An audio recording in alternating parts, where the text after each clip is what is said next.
Salut Ian, est-ce que tu lis avant de dormir? Oui, cela m'aide à me détendre et à mieux dormir.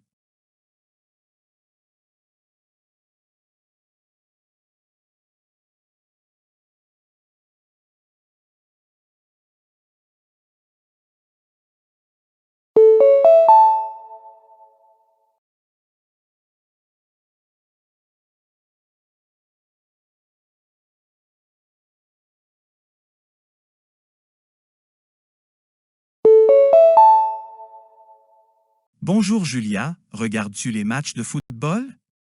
Oui, je les regarde avec ma famille, c'est passionnant.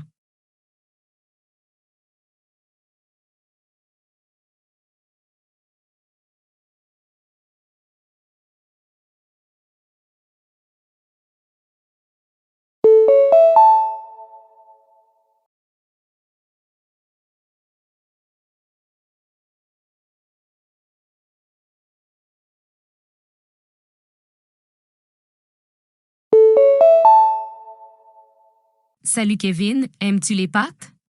Oui, c'est facile à cuisiner et délicieux.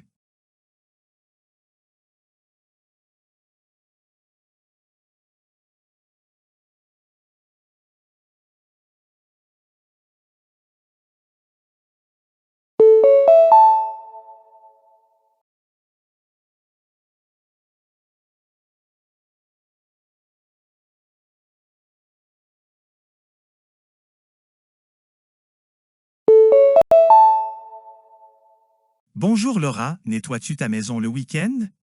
Oui, cela garde tout frais et bien organisé.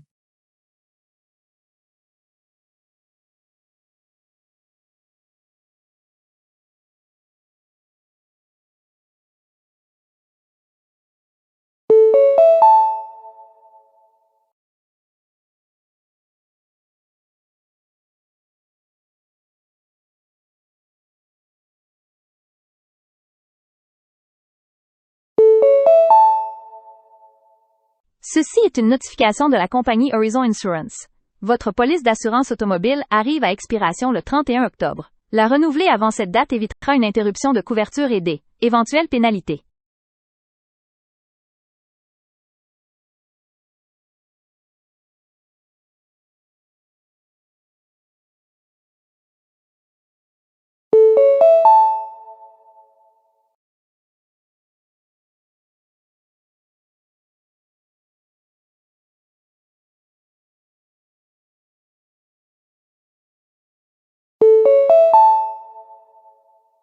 Le département du tourisme informe les voyageurs que le sentier de randonnée menant au sommet de la montagne 2 restera fermé pendant une semaine en raison de travaux de restauration.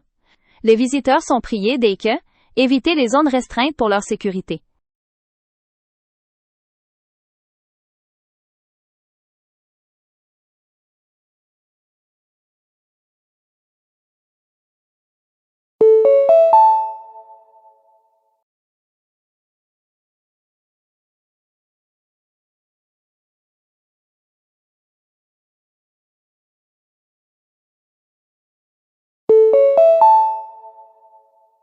Il est rappelé aux étudiants que la procédure de renouvellement de la bourse doit être effectuée en ligne avant le 14 octobre. Les dossiers soumis après la date limite ne seront pas examinés. Assurez-vous que tous les documents justificatifs soient correctement téléversés avant l'approbation finale.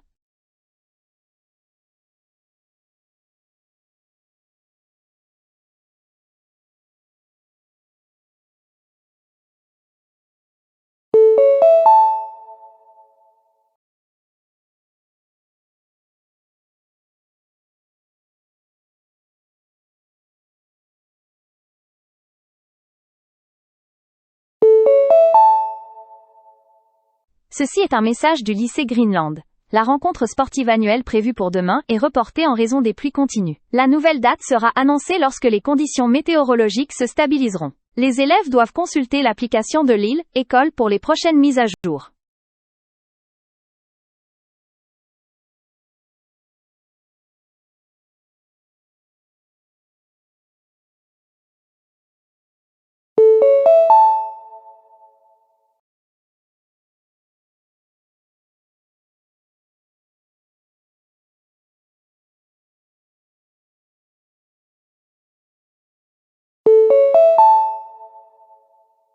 Bonjour, ici Smilecare Dental.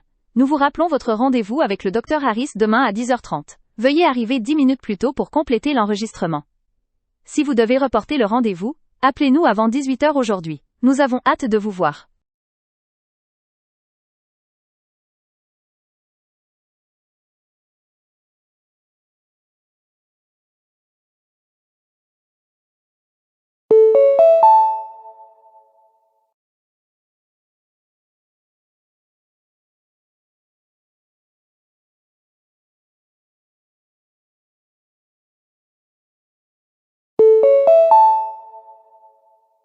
Bonjour, ici le coordinateur d'art, événement de Creative Mind Studio. Nous confirmons votre inscription à l'atelier de poterie ce dimanche à 14h. Tout le matériel sera fourni. Veuillez porter des vêtements confortables et arriver 15 minutes plus tôt. Nous nous réjouissons de votre participation à cette séance pratique.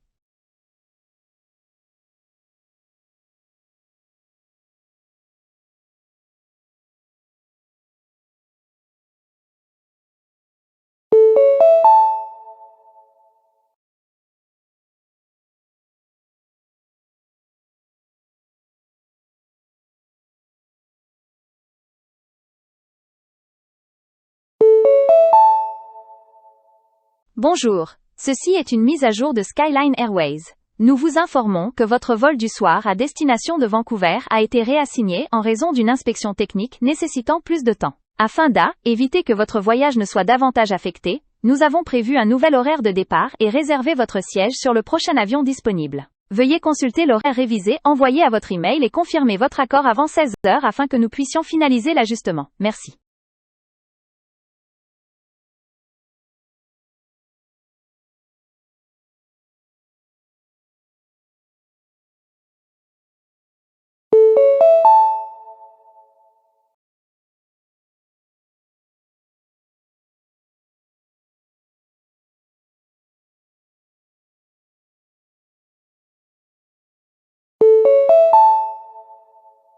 Bonjour, ici Monsieur Dawson du lycée Greenwood High.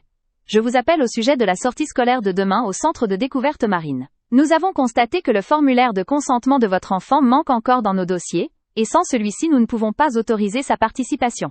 Veuillez vous assurer que le document signé soit remis à l'accueil, avant l'assemblée du matin. Si le formulaire ne nous parvient pas à temps, nous devrons garder votre enfant sur le campus pour les cours réguliers. Merci pour votre réactivité.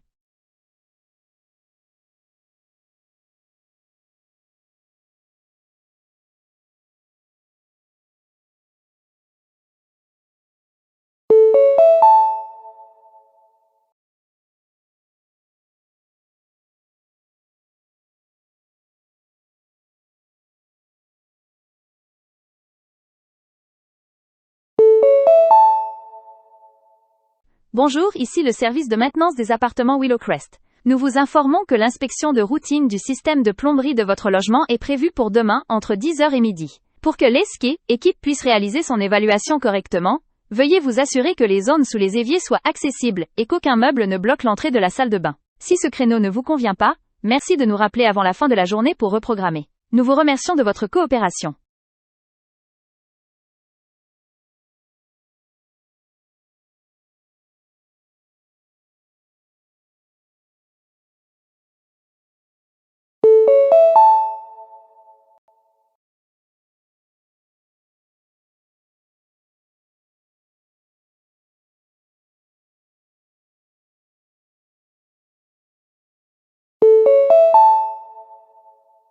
Bonsoir. Ceci est un rappel de la bibliothèque municipale. Notre système indique que la biographie que vous avez empruntée il y a 3 semaines est désormais en retard, et nous ne l'avons pas encore reçue. Afin d'éviter des pénalités supplémentaires, veuillez retourner le livre d'ici demain, ou le renouveler en ligne avant minuit. Si aucune de ces actions n'est effectuée, vos privilèges d'emprunt seront temporairement suspendus jusqu'à à réception de l'ouvrage. Merci d'y donner suite au plus tôt.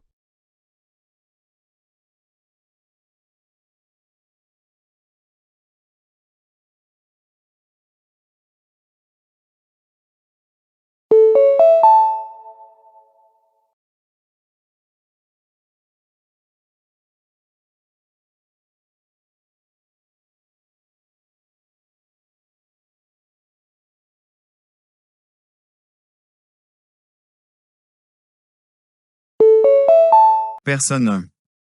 De mon point de vue de consultant en technologie, instaurer le travail à distance comme norme n'est pas seulement une tendance, mais une évolution inévitable. Les outils numériques permettent aujourd'hui une collaboration fluide et les employés gagnent en autonomie et en flexibilité, ce qui renforce la productivité. De plus, la décentralisation du travail réduit les émissions liées aux déplacements et les dépenses inutiles en bureau. Bien sûr, il existe des défis, mais ils sont logistiques, non conceptuels. Une fois que les entreprises investissent dans une infrastructure numérique adéquate et une gestion responsable, les modèles Remote First deviennent la voie la plus rationnelle. Personne 2. Je ne suis pas d'accord avec cette prétendue révolution du télétravail. Le lieu de travail est plus qu'un espace. C'est un écosystème où le mentorat, la créativité et l'apprentissage informel prospèrent. Faire du télétravail la norme risque d'affaiblir la culture d'entreprise et d'accentuer les inégalités entre ceux qui ont un environnement domestique idéal et ceux qui ne l'ont pas. Les bureaux ont été créés pour une raison. Au lieu d'en éloigner les gens, nous devrions nous concentrer sur la modernisation du travail en présentiel. Personne 3. Le travail à distance est prometteur, mais seulement s'il est adopté avec prudence. Un changement complet serait prématuré et potentiellement déstabilisant, tandis que le refuser entièrement serait tout aussi limité. Je crois en une structure hybride progressive, qui s'adapte au type de poste, aux circonstances des employés et à la capacité organisationnelle. L'objectif n'est pas de rendre le télétravail obligatoire, mais de redéfinir la flexibilité afin que travailleurs et entreprises en bénéficient durablement.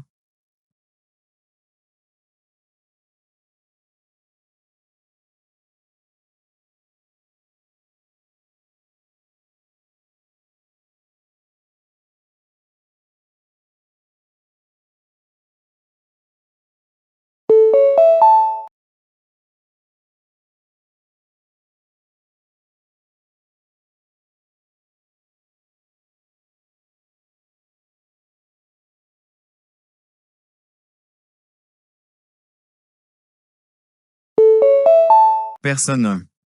Je suis convaincu que l'élimination totale des plastiques à usage unique est la seule solution responsable. Le coût environnemental est bien trop élevé pour justifier la commodité.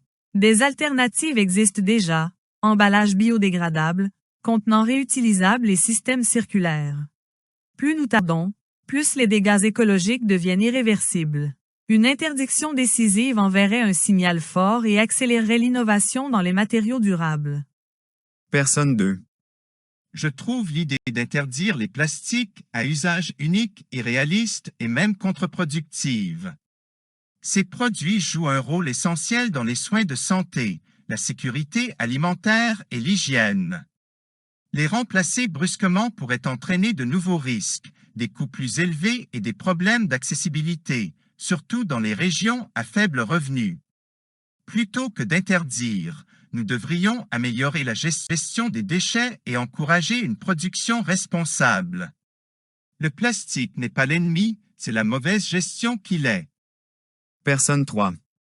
Une interdiction totale semble attrayante, mais elle doit être abordée avec prudence. Protéger l'environnement est essentiel, mais il faut aussi veiller à ce que les industries et les citoyens s'adaptent sans perturbation. Une restriction mesurée et progressive, associée à l'éducation, à l'amélioration des infrastructures et à des incitations réglementaires, permettrait une transition plus équitable et plus résiliente.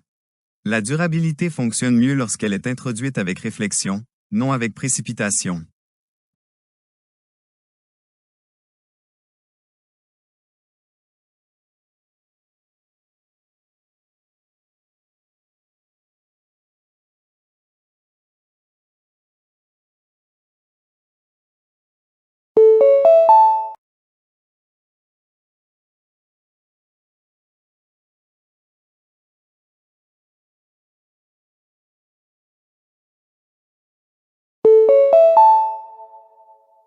Ici Digital Watch Radio.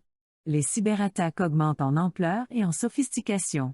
Des rançongiciels qui paralysent les systèmes hospitaliers aux pirates informatiques qui infiltrent les infrastructures nationales, les vulnérabilités numériques sont désormais une priorité en matière de sécurité. Les gouvernements investissent massivement dans la cyberdéfense, tandis que les entreprises forment leurs employés à repérer les tentatives d'hameçonnage. Pourtant, les criminels évoluent tout aussi rapidement, exploitant les failles des réseaux mondiaux. Le défi ne réside pas seulement dans le renforcement des pare-feux, mais aussi dans la promotion de la coopération internationale. Sans confiance entre les nations, le cyberespace risque de devenir un champ de bataille.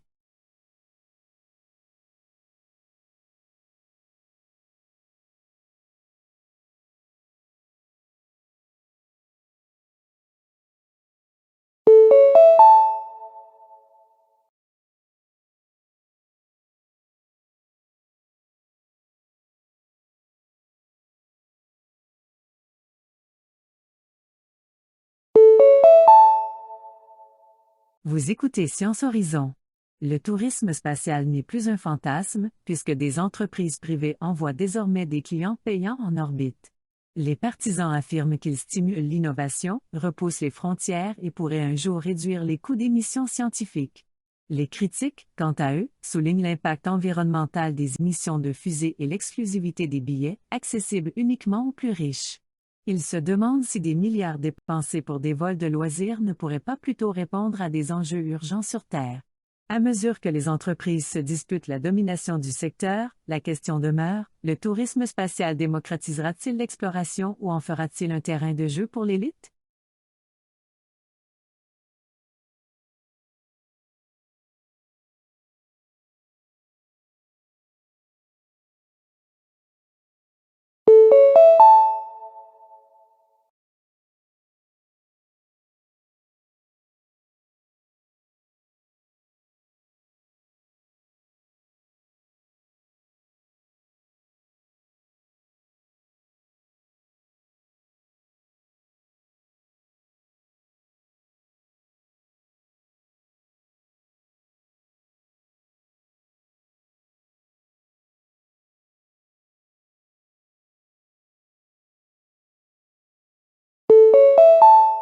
Dr Ahmed Ossei, les sociologues affirment que la solitude urbaine augmente paradoxalement malgré l'hyperconnectivité. Comment l'expliquez-vous?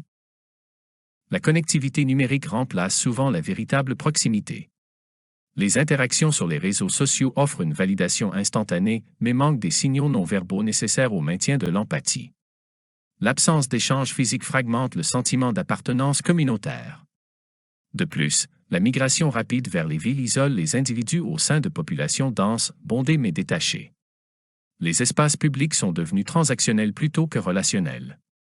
Des études montrent que même de petits gestes, repas partagés, contacts visuels renforcent la confiance plus efficacement que des heures de communication en ligne. Alors, peut-on inverser la solitude urbaine?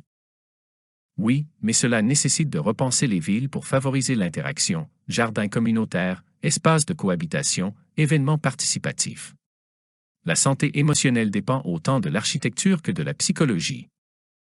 Dr Ahmed Ossei, les sociologues affirment que la solitude urbaine augmente paradoxalement malgré l'hyperconnectivité. Comment l'expliquez-vous? La connectivité numérique remplace souvent la véritable proximité. Les interactions sur les réseaux sociaux offrent une validation instantanée, mais manquent des signaux non-verbaux nécessaires au maintien de l'empathie. L'absence d'échanges physiques fragmente le sentiment d'appartenance communautaire. De plus, la migration rapide vers les villes isole les individus au sein de populations denses, bondées mais détachées. Les espaces publics sont devenus transactionnels plutôt que relationnels. Des études montrent que même de petits gestes, repas partagés, contacts visuels renforcent la confiance plus efficacement que des heures de communication en ligne. Alors, peut-on inverser la solitude urbaine? Oui, mais cela nécessite de repenser les villes pour favoriser l'interaction, jardins communautaires, espaces de cohabitation, événements participatifs. La santé émotionnelle dépend autant de l'architecture que de la psychologie.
Professeur Alvarez, l'essor de l'édition génétique a transformé la recherche biomédicale.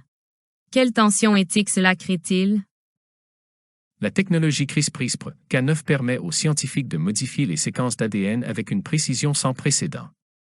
Si elle promet des traitements pour les maladies héréditaires, elle soulève également des préoccupations concernant la génétique sur mesure et les effets écologiques imprévus. Les débats éthiques portent désormais sur le consentement, l'équité et l'imprévisibilité à long terme. Modifier les cellules germinales, par exemple, signifie altérer des traits transmis aux générations futures, des changements impossibles à annuler. La régulation peut-elle empêcher les abus?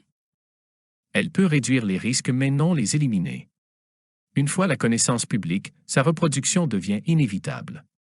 L'accent doit donc se déplacer vers la transparence mondiale et la responsabilité morale dans la recherche, afin que la science serve l'humanité plutôt que les intérêts commerciaux. Professeur Alvarez, l'essor de l'édition génétique a transformé la recherche biomédicale. Quelle tension éthique cela crée-t-il? La technologie CRISPR-Cas9 permet aux scientifiques de modifier les séquences d'ADN avec une précision sans précédent. Si elle promet des traitements pour les maladies héréditaires, elle soulève également des préoccupations concernant la génétique sur mesure et les effets écologiques imprévus.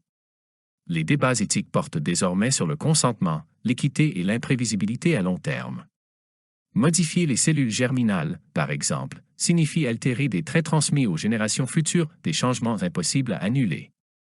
La régulation peut-elle empêcher les abus? Elle peut réduire les risques mais non les éliminer. Une fois la connaissance publique, sa reproduction devient inévitable. L'accent doit donc se déplacer vers la transparence mondiale et la responsabilité morale dans la recherche, afin que la science serve l'humanité plutôt que les intérêts commerciaux.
Docteur Elena Rousseau, l'intelligence artificielle transforme les industries créatives. Comment les algorithmes contribuent-ils désormais à l'expression artistique? Les modèles d'IA analysent des styles à partir d'immenses bases de données, leur permettant de composer de la musique, créer des visuels ou générer de la littérature imitant l'esthétique humaine. Leur créativité découle toutefois de la synthèse de motifs, non d'émotions ou d'intentions. Les artistes se sentent-ils menacés? Au début, oui. Mais beaucoup considèrent désormais l'IA comme un collaborateur plutôt qu'un concurrent. La machine offre des possibilités d'expérimentation infinie, de la profondeur narrative. Ensemble, ils élargissent les frontières de l'art plutôt que de les remplacer. La vraie question est philosophique, la beauté peut-elle exister sans conscience? Docteur Elena Rousseau, l'intelligence artificielle transforme les industries créatives. Comment les algorithmes contribuent-ils désormais à l'expression artistique? Les modèles d'IA analysent des styles à partir d'immenses bases de données, leur permettant de composer de la musique, créer des visuels ou générer de la littérature imitant l'esthétique humaine. Leur créativité découle toutefois de la synthèse de motifs, non d'émotions ou d'intentions. Les artistes se sentent-ils menacés? Au début, oui. Mais beaucoup considèrent désormais l'IA comme un collaborateur plutôt qu'un concurrent. La machine offre des possibilités d'expérimentation infinie, de la profondeur narrative. Ensemble, ils élargissent les frontières de l'art plutôt que de les remplacer. La vraie question est philosophique, la beauté peut-elle exister sans conscience?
Dr Jamal Abidi, les économistes débattant du revenu de base universel, RBU. Quel potentiel offre-t-il aux sociétés modernes?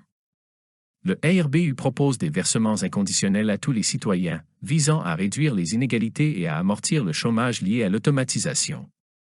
Les modèles expérimentaux montrent des améliorations du bien-être et une hausse de l'activité entrepreneuriale.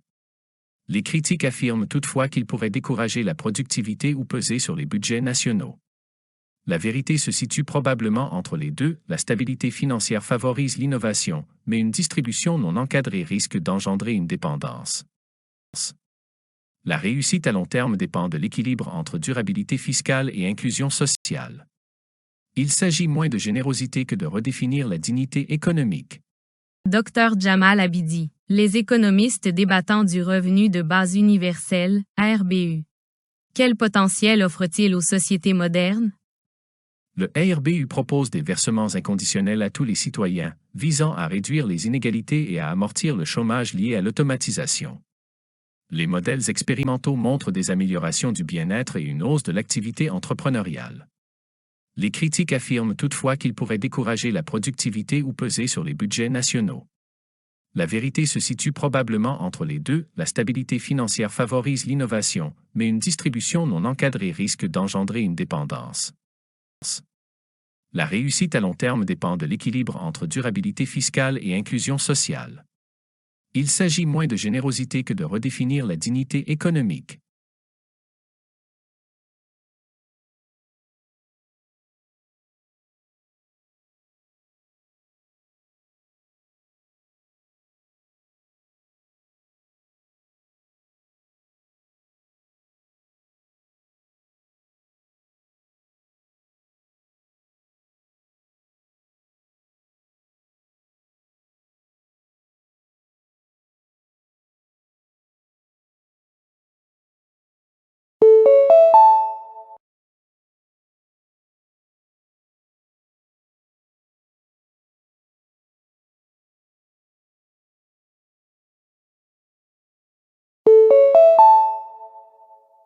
La sécurité alimentaire garantit que chacun ait accès à une nourriture suffisante, saine et nutritive. Le changement climatique, les conflits et les inégalités économiques menacent cet équilibre à l'échelle mondiale. L'agriculture durable, des chaînes d'approvisionnement efficaces et la réduction du gaspillage constituent des solutions essentielles. Soutenir les agriculteurs locaux et réduire le gaspillage alimentaire renforce la résilience des communautés. Atteindre la sécurité alimentaire ne consiste pas seulement à nourrir les populations, c'est aussi préserver la stabilité, la dignité et la santé.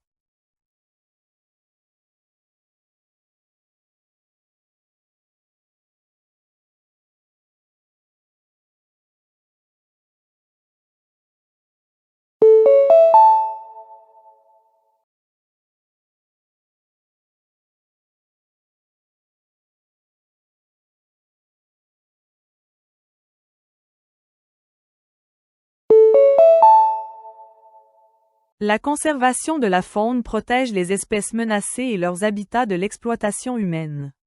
La déforestation, la chasse et la pollution poussent de nombreux animaux vers l'extinction. Les programmes de conservation, les zones protégées et les campagnes de sensibilisation favorisent la coexistence et la biodiversité. Chaque espèce joue un rôle dans l'équilibre écologique, et leur disparition affecte des écosystèmes entiers. Protéger la faune aujourd'hui garantit un avenir où la planète reste dynamique et équilibrée.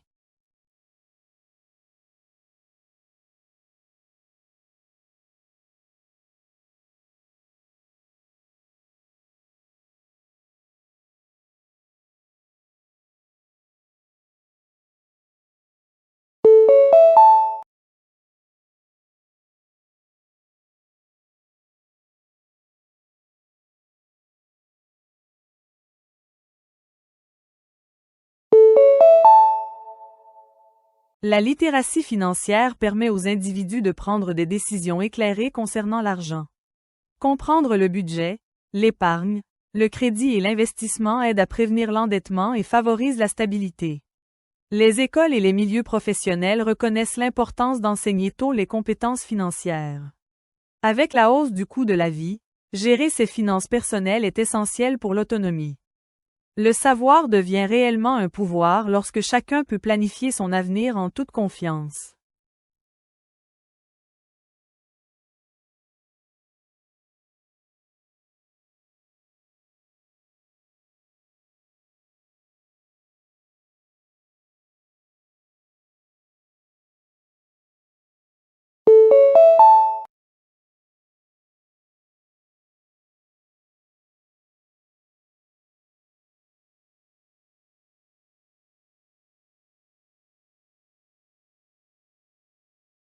Le sport développe l'esprit d'équipe, la discipline et la persévérance. Qu'il soit professionnel ou récréatif, il favorise la santé physique et la résilience mentale. Participer à des activités sportives enseigne le fair play et aide les individus à gérer succès comme échec avec grâce. Au-delà de la compétition, le sport unit les communautés et transcende les frontières culturelles.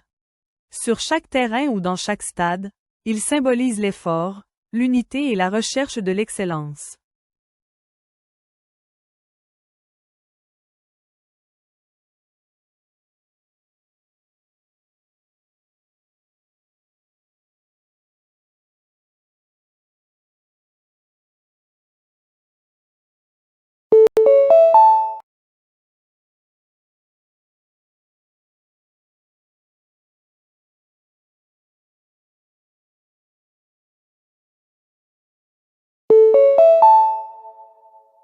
L'agriculture intelligente face au climat vise à adapter les pratiques agricoles aux changements météorologiques.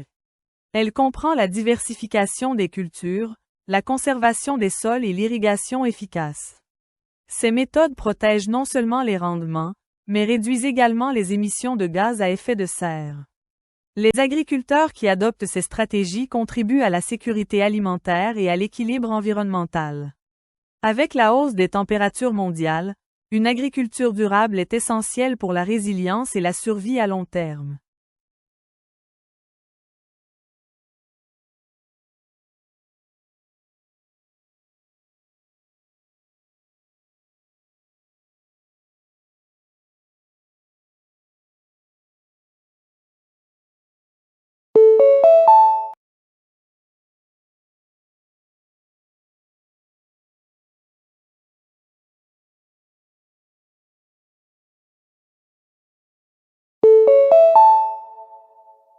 L'IA dans le domaine de la santé révolutionne le diagnostic, le traitement et la gestion des patients.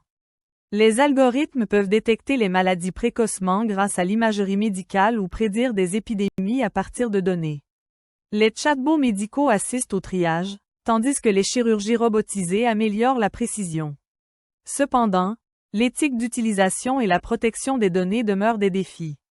Lorsqu'elle est intégrée de manière responsable, l'IA renforce l'accessibilité et la précision des soins, reliant la technologie à l'humanité.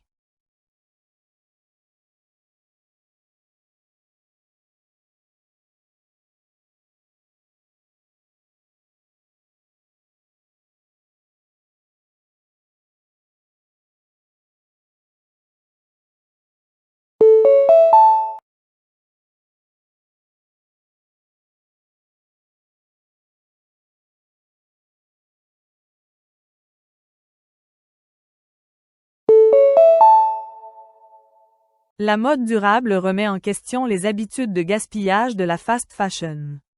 Elle promeut des matériaux écologiques, des pratiques de travail éthique et le recyclage. Les consommateurs conscients privilégient désormais la qualité à la quantité, soutenant les marques qui valorisent la transparence. Les vêtements vintage, recyclés ou faits à la main reflètent l'individualité et le respect de la planète. À mesure que la sensibilisation progresse, la mode devient plus qu'un style, une déclaration en faveur de la durabilité et de la responsabilité sociale.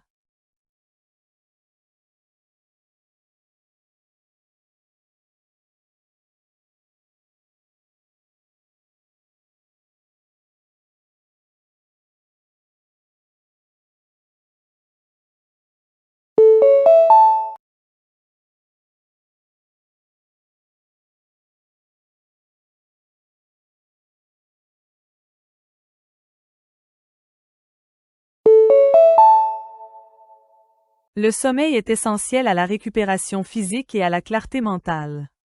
Pendant le repos, le cerveau consolide les souvenirs et répare les cellules.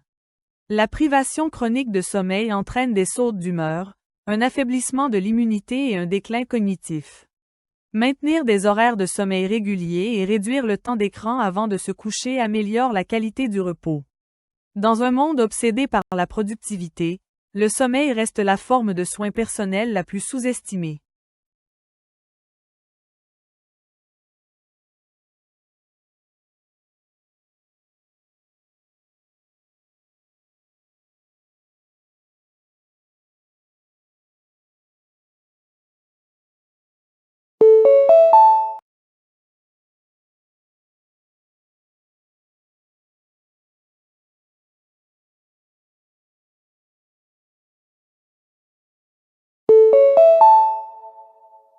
L'art reflète les émotions, les luttes et les aspirations humaines. Que ce soit à travers la peinture, la musique ou la performance, il façonne l'identité culturelle et stimule le dialogue. L'art remet en question les normes, documente l'histoire et inspire l'innovation. En période de crise, l'expression créative apporte réconfort et unité. Les sociétés qui soutiennent les arts investissent non seulement dans la culture, mais aussi dans la croissance émotionnelle et intellectuelle de leur population.